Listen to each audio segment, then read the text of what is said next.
Hi hello ನಮಸ್ಕಾರ ಸ್ನೇಹಿತರೆ, ನಾನು ನಿಮ್ಮೂರು ಹುಡುಗ ಜಯಸೂರ್ಯ. ನಾನು ಇವತ್ತು ಇದ್ದೇನೆ ಮಹಾರಾಜ ಗಣೇಶ ಮಂಡಳಿಯವರ ವತಿಯಿಂದ ಕೂರಿಸಿರುವಂಥ ಗಣಪತಿಯ ಮುಂದ್ಗಡೆ. ಸೊ ಬನ್ನಿ, ಗಣಪತಿ ವಿಶೇಷ ಮತ್ತು ಇದರ ಇತಿಹಾಸದ ಬಗ್ಗೆ ಏನು ಹೇಳ್ತಾರೆ ಅಂತ ಕೇಳ್ಕೊಂಬರೋಣ. ಎಲ್ರಿಗೂ ನಮಸ್ಕಾರ. ಈ ಒಂದು ಗಣಪತಿ ಬಗ್ಗೆ ಮತ್ತು ಇದರ ವಿಶೇಷತೆ ಬಗ್ಗೆ ಮತ್ತು ಇದರ ಇತಿಹಾಸದ ಬಗ್ಗೆ ಸ್ವಲ್ಪ ಯಾರಾದರೂ ಹೇಳ್ತೀರಾ? ಮಹಾರಾಜ ಗಣೇಶ ಮಂಡಳಿ ಅಂತಣ್ಣ. ನಾವು 2ನೇ ಕ್ಲಾಸಿಂದ ಇಟ್ಕೊತ್ ಬಂದೀವಣ್ಣ. 11 ವರ್ಷ, ಈ ವರ್ಷ 11ನೇ ವರ್ಷ ಅಂತ ಇಟ್ಕೊತ್ ಬಂದು ಪ್ರತಿ ವರ್ಷ ಒಂದೊಂದು ಕಾನ್ಸೆಪ್ಟ್ ಇಟ್ಕೊತ್ ಬರ್ತೀವಿ. ಈ ವರ್ಷ ಏನು ಬಾಲ ಗಣೇಶ ಅಂತ ಎಲ್ಲ ಸಣ್ಣ ಮಕ್ಕಳ ಕಾನ್ಸೆಪ್ಟ್ ಇಟ್ಕೊಂಡು ಬಾಲ ಗಣೇಶನ ಮಾಡಿದಾನ.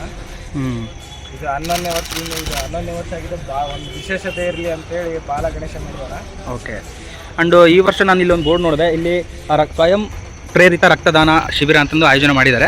ಸೊ ಇಲ್ಲಿ ಒಂದು ಒಳ್ಳೆ ಕಾನ್ಸೆಪ್ಟನ್ನು ಇಟ್ಕೊಂಡು ಇಲ್ಲಿರುವಂಥ ಯುವಕರೆಲ್ಲರೂ ಕೂಡ ರಕ್ತದಾನದ ಬಗ್ಗೆ ಒಂದು ಕಾನ್ಸೆಪ್ಟನ್ನು ಅರಿವು ಮೂಡಿಸ್ತಾ ಇದ್ದಾರೆ.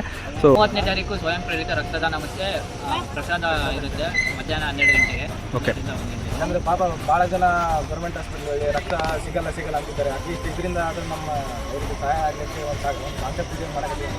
ಓಕೆ. 30ನೇ ತಾರೀಕಿಗೆ ಸ್ನೇಹಿತರೆ, ಇವತ್ತು ಅಗ್ರಿಬೊಮ್ಮನಹಳ್ಳಿಯಲ್ಲಿರುವಂಥ ಮಹಾರಾಜ ಗಣೇಶ ಮಂಡಳಿ ವತಿಯಿಂದ 30ನೇ ತಾರೀಕು ರಕ್ತದಾನ ಶಿಬಿರ ಇದೆ. ಸೊ ಯಾರಾದರೂ ಕೂಡ ಈ ವಿಡಿಯೋ ಅಷ್ಟೊಳಗಡೆ ನಿಮಗೆ ತಲುಪಿದಂದರೆ, ಅವತ್ತಿನ ದಿನ ನೀವು ಫ್ರೀ ಇದ್ದಂದರೆ ಸ್ವಯಂ ಪ್ರೇರಿತವಾಗಿ ರಕ್ತದಾನವನ್ನು ಮಾಡೋದಕ್ಕೆ ಇಲ್ಲಿರುವಂಥ ಯುವಕರೆಲ್ಲರೂ ಕೂಡ ಕೇಳ್ಕೊಳ್ತಿದ್ದಾರೆ. ಆ್ಯಂಡ್ ನಾನು ಕೂಡ ಅದಕ್ಕೆ ಬೆಂಬಲಿಸ್ತಾ ಇದ್ದೀನಿ.